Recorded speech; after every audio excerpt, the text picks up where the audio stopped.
जबलपुर मध्य प्रदेश की वादियों में बसा एक खूबसूरत गांव।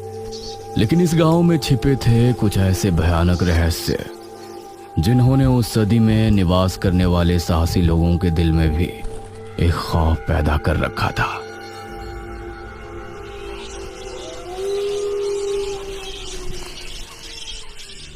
आज तो बहुत दिनों के बाद मित्रों से मिलना हो रहा है, बहुत आनंद आएगा। अरे मदन, कहाँ जा रहा है इस समय? पिताजी, मेरे मित्रों से इतने दिनों बाद मिलना हो रहा है। वो सुबह होने पर वापस नगर चले जाएंगे। अरे तुझे पता नहीं क्या, आज शनिवार की रात है। आज के दिन निशिर मोलो गांव में घूमते हैं। पिताजी, चाहे निशिर मोलो आए या नरकासुर, मुझे आज मेरे मित्रों से मिलने से कोई नहीं रोक सकता। ठीक है, लेकिन ध्यान रहे, जैसे ही तुमको उनके कदमों की आहट सुनाई दे और उनका वो मंत्र जिसको वो दोहराते हुए आगे बढ़ते हैं, तो उन्हें बिना देखे किसी ऐसी जगह छिप जाना जहां से ना वो तुमको देख सके ना तुम उनको। और जब तक उनकी आवाज आना बंद ना हो जाए, उनके सामने नहीं आना। वो 4 भयानक आदमी होते हैं जो अपने कंधों पर एक ताबूत को उठाए होते हैं, और अगर कोई उन्हें देख ले तो वो जिंदा नहीं बचता। मुझे पता है पिताजी, अब मैं चलता हूँ। यह कहकर मदन घर से निकल गया, लेकिन उसके पिता के चेहरे पर उसकी फिक्र साफ नजर आ रही थी। निशिर मोलो आ जाएंगे और साथ ले जाएंगे।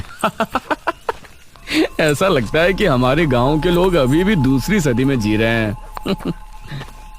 वो तेज तेज कदमों के साथ आगे बढ़ रहा था। कुछ देर बाद उसे जंगल की तरफ एक पगडंडी वाला रास्ता नजर आया। यहां से जाऊंगा तो जल्दी पहुंच जाऊंगा, यहीं से आगे बढ़ता हूं। बिना ज्यादा सोचे वो जंगल के अंदर बने उस पगडंडी वाले रास्ते पर आगे बढ़ गया।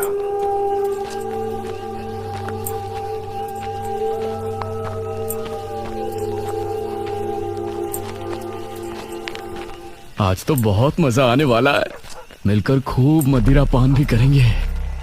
तभी उसे भारी कदमों की आहटों के साथ कुछ आवाजें सुनाई देने लगी। इन आहटों और आवाजों को सुनकर वो एकदम से चौंक पड़ा और उसकी आंखें डर से बड़ी हो गईं। हे भगवान! वो जल्दी से झाड़ियों की तरफ भागा और उनमें छिपकर बैठ गया। वो झाड़ियों की ऊंट में बैठा लंबी लंबी सांस ले रहा था। वो आवाजें अब और ज्यादा साफ होने लगी थी।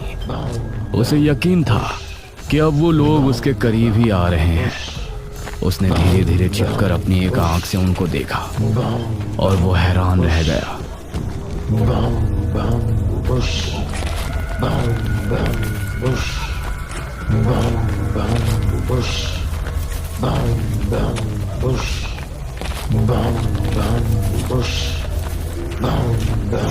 हे भगवान, मैंने इन्हें देख लिया। हाँ। मदन पूरी तरह से झाड़ियों में छिप गया और कुछ देर अपनी सांस तक रोके वहां छिपा रहा। फिर उसने धीरे से झांक कर देखा तो अब वो लोग कहीं नजर नहीं आ रहे थे। हाँ, लगता है चले गए। वो वहां से निकला और दोनों तरफ देखा तो वहां कोई नजर नहीं आया। हाँ, शुक्र है भगवान। उसने एक कदम बढ़ाया ही था कि तभी उसे फिर से वही आवाजें अपने ठीक पीछे से सुनाई देने लगी। उसने एक झटके से पलटकर देखा तो वो चारों ताबूत वाले शख्स ठीक उसके पीछे खड़े थे।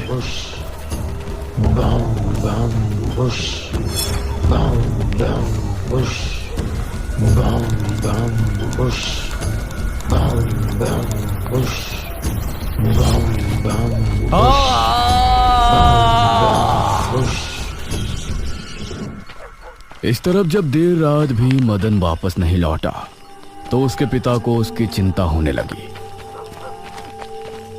उसने गांव के एक आदमी विपुल को साथ लिया और जंगल की तरफ रवाना हुआ।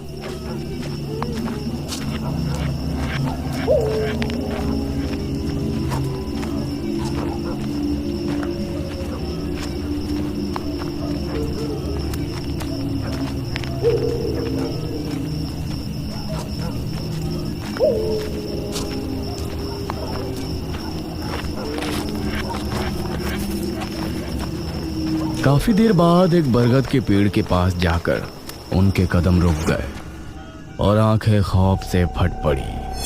उन्होंने मदन को रहस्यमयी परिस्थिति में पाया। उसके चेहरे पर डर और आंखों में खौफ ऐसा नजर आ रहा था कि जैसे उसने हादसे से पहले बहुत ही भयानक मंजर देखा हो। मदन! 400 साल बाद अंधेरा जंगल, सुनसान रास्ता, चारों तरफ सिर्फ पेड़ पौधे और कोहरा। मेघना उनके बीच अकेली खड़ी थी। कोई है क्या? यहाँ कोई है? उसने कुछ कदम आगे बढ़ाए। उसके सवाल का कोई जवाब तो उसे नहीं मिला, लेकिन कुछ टपकने की टप टप की आवाज अब उसे बराबर आ रही थी। मैं यहाँ क्या कर रही हूँ? कौन लाया है मुझे यहाँ पर? वो खुद को वहां पाकर बहुत परेशान थी। तभी उसने देखा कि कोई चीज उड़ती हुई उसी की तरफ आ रही है। वो उसे हैरानी से देखने लगी। पास आने पर पता चला कि वो कोई विशालकाय भयानक पक्षी था। बचाओ! मेघना उससे बुरी तरह से डरकर भागने लगी और वो उसका पीछा कर रहा था। मेघना ने उसे पीछे पलटकर देखा तो वो उसको पकड़ने ही वाला था, लेकिन तभी मेघना एक पेड़ से टकराई। उसने देखा कि उस पेड़ से हरे रंग का पानी टपक कर नीचे गिर रहा था। मेघना उस हरे पानी को गौर से देख रही थी। तभी अरे ओ मेघना, उठ जा यार, कब तक सोएगी? मेघना आंखें मलते हुए नींद से जागी। उसने देखा कि सुबह के 9 बज चुके थे। ओह शिट, हम तो लेट हो गए। तूने मुझे उठाया क्यों नहीं? मेघना अपनी एक पार्टनर इशिता के साथ दिल्ली में रह रही थी, जहां वो एक लैब में काम किया करती थी। दोनों ने साथ नाश्ता किया और फिर तैयार होकर अपनी लैब के लिए निकल गई।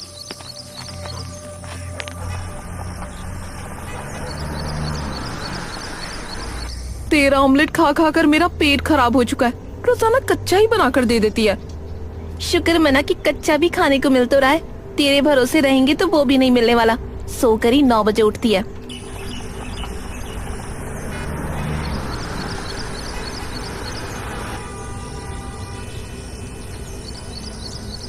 ये दोनों लैब में पहुंची और वहां जाते ही इशिता के पास प्रोफेसर जयदेव की कॉल आई। तुम दोनों ने इस बार बहुत समय ले लिया है। जो एंटीडोट बनाने का काम तुमको दिया था वो पूरा करोगे या नहीं? प्रोफेसर साहब, बस ये समझ लीजिए कि काम हो नहीं वाला है। आप हमें 3 दिन का समय और दीजिए। ये कहकर उसने कॉल काट दिया। तो इतने दिनों से प्रोफेसर को घुमा रही है। आखिर तू ये एंटीडोट तैयार करेगी कैसे? ये सुनकर इशिता ने एक किताब निकाली।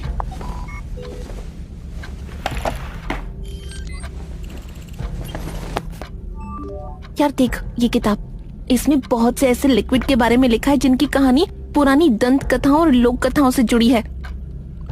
तो तू कहना क्या चाहती है? मुझे इस किताब में बहुत ही अनोखे लिक्विड के बारे में पता चला है, जिसे मृत्युंजय अमृत कहते हैं। हम उस लिक्विड का टेस्ट करेंगे और अगर वो हमारे काम का निकला तो उसे यूज भी कर सकते हैं। मृत्युंजय अमृत? देख, मैं तेरे साथ कहीं नहीं जाने वाली हूँ। ये सब बातें बकवास होती हैं। अरे देख तो सही, इस पेड़ से हर पूर्णमासी की रात ये हरा लिक्विड टपकता है। तभी मेघना ने देखा कि उस पन्ने पर किसी मृत्युंजय अमृत के बारे में लिखा था और उसमें ठीक वही पेड़ दिखाया गया था जो मेघना रोजाना अपने सपने में देखा करती थी। मतलब उस हरे पानी की बात ही इस किताब में लिखी थी। हे भगवान! क्यों हिला डाला ना? है ना इंटरेस्टिंग? मेघना ने कुछ सोचा और फिर जवाब दिया, हाँ। तो हम दोनों कल ही बेरमपुर गांव के लिए निकलते हैं।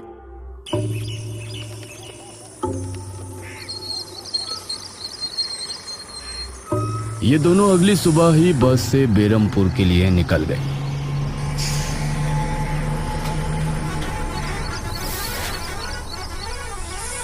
वैसे एक बात बता, तू मेरे साथ वहां जाने के लिए एक ही बार में कैसे राजी हो गई? मेघना ने सच को छिपाते हुए कहा, ऐसी अनोखी चीज देखने के बाद भला कौन नहीं होगा जो इसको देखना नहीं चाहेगा? ओहो, ये हुई ना बात। मैंने तुझे पार्टनर बनाकर कोई गलती नहीं की।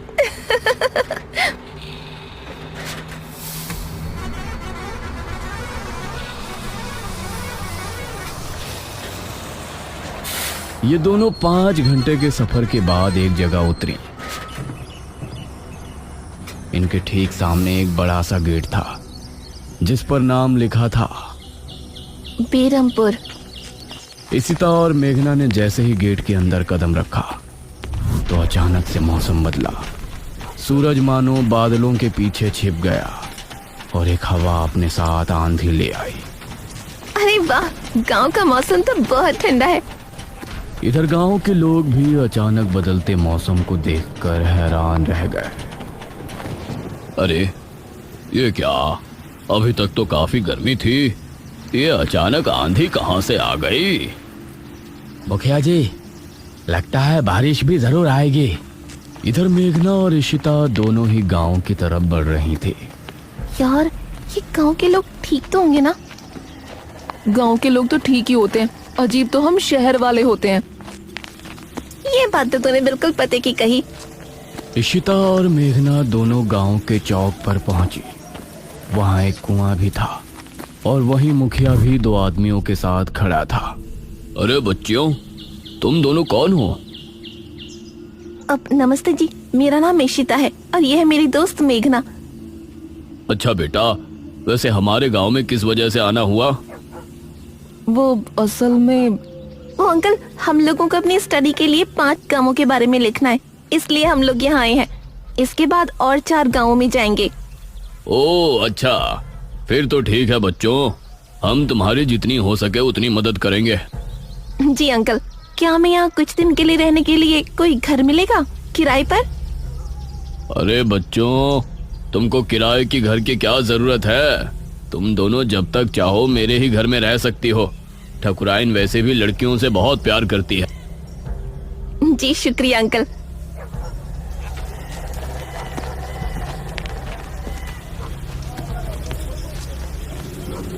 मुखिया इशिता और मेघना को अपने घर ले आया। तभी घर के मंदिर में जल रहा दीपक बुझ गया। अजी सुनती हो ठकुराइन? जी आई। ठकुराइन कमरे से बाहर आई। नमस्ते आंटी। नमस्ते बेटा। ओ जी, ये प्यारी प्यारी बच्चियां कौन है? ये दोनों शहर से अपनी पढ़ाई के सिलसिले में आई हैं। हमारे गांव के बारे में लिखना चाहती हैं।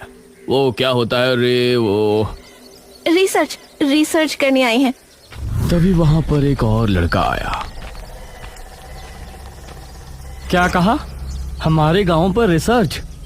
इशिता और मेघना ने उसे देखा। भला हमारे बेवकूफ गांव में आपको क्या मिल सकता है? ये सुनकर इशिता और मेघना हैरान रह गई। चुप करो अनुज, ऐसे कोई अपने गांव में बोलता है क्या? ये मेरा बेटा है अनुज। अनुज ने मेघा और इशिता की ओर देखा और उन्हें हाथ जोड़कर नमस्ते किया। नमस्ते बेटा अनुज, जरा इन दोनों को वो खाली कमरा दिखा दो जो तुम्हारे कमरे के बराबर में है। ठीक है पिताजी, आओ देवियों। देवियों? अनुज कॉरिडोर से होते हुए उनको कमरा दिखाने ले जाने लगा। इसी समय गांव के मंदिर में बैठा पुजारी भगवान की आरती कर रहा था। तभी अचानक से दिया बुझ गया। ये संकेत तो ठीक नजर नहीं आ रहे। हे प्रभु, रक्षा करना। वैसे आप लोगों को रिसर्च करने के लिए यही गांव मिला था? अरे हम लोगों को 5 गांवों के बारे में लिखना है, तो इसीलिए जो भी गांव पास दिखा चले आए। इसके बाद और किसी गांव में जाएंगे। अच्छा, वैसे यहाँ कुछ ऐसा है जो कि रहस्यमय या ऐतिहासिक हो? हाँ है ना, एक राजमहल। राजमहल यहाँ? हाँ, 400 साल पहले जो यहाँ के राजा हुआ करते थे, उनका महल। वैसे अनुज, क्या तुम हमें उस महल में लेकर चलोगे? हाँ, तुम लोग जाना चाहोगी तो जरूर। तो ठीक है, रात को जब सब सो जाएंगे तो हमें वहाँ ले चलना। यह सुनकर मेघना इशिता को हैरानी से देखने लगी। रात के समय तुम लोग मजाक तो नहीं कर रहे? नहीं, हम तो चलने को तैयार हैं। तुम्हें डर लग रहा है तो बताओ। मेरा गांव है ये, मुझे क्यों डर लगेगा? ठीक है, ले चलूंगा, लेकिन पिताजी को और माँ को पता नहीं चलना चाहिए। ग्रेट। तो बताओ किस टाइम आ रहे हो? 12 बजे तक पिताजी और माँ दोनों सो जाएंगे। मैं उसी समय तुम लोगों को ले आऊंगा। हाँ सही है। ये कहकर अनुज ने उन्हें कमरे में छोड़ा और वहां से चला गया। ये क्या? हम तो उस मृत्युंजय अमृत के बारे में पता करने आए थे ना। अब हम ये राजमहल क्यों जा रहे हैं? अरे उसको सीधा पूछते तो उसे शक हो जाता ना। आज हम राजमहल चलते हैं और फिर कल उसे जंगल जाने को कहेंगे और वहाँ जाकर बातों ही बातों में उससे मृत्युंजय अमृत के बारे में पूछेंगे। ये सही है। इस तरफ गांव के लोग मौसम के बदलती ठंड से बहुत हैरान थे। पुजारी बार बार आसमान की तरफ देख रहा था, जहां उसे काला अंधेरा इधर उधर घूमता हुआ नजर आ रहा था। करीब 12 बजे जब मुखिया और उसकी पत्नी गहरी नींद में थे तो अनुज कमरे से निकला। अरे लगता है आ गया। इशिता ने उठकर दरवाजा खोला। हाय अनुज। तुम लोग तैयार हो? हाँ चलो, हम तो रेडी हैं। तो चलो। अनुज इनको लेकर घर से निकला और इन्होंने 2 गलियां पार कर ली थी। उफ, तुम्हारे गांव में हवा इतनी ज्यादा चलती है क्या? रोज तो नहीं चलती, लेकिन शहर की 2 लड़कियों के साथ लगता है उनके शहर का प्रदूषण भी आंधी के रूप में साथ आ गया। कुछ देर चलने के बाद ये तीनों एक बड़े से राजमहल के सामने खड़े थे, जिसे देखकर मेघना को कुछ याद आने लगा। ऐसा लगता है कि इस राजमहल को मैंने पहले कहीं देखा है। ये है राजमहल, राजा सूरजभान का। वाकई में काफी आलीशान है। यह कहते हुए इशिता ने अपने कैमरे में उसकी एक फोटो ली। हमें खिड़की से अंदर जाना पड़ेगा, इसका दरवाजा सालों से जाम है। ये तीनों एक खिड़की के रास्ते राजमहल में पहुंचे और वहां की हर एक चीज मेघना को जानी पहचानी लग रही थी। इस तरफ गांव में आंधी का बहाव बढ़ने लगा था। सभी अपने अपने घरों में आराम से सो रहे थे।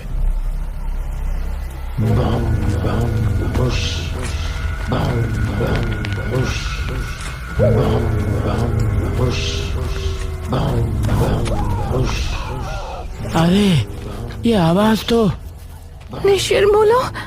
गांव के सभी लोगों के दिलों में खौफ उतर आया।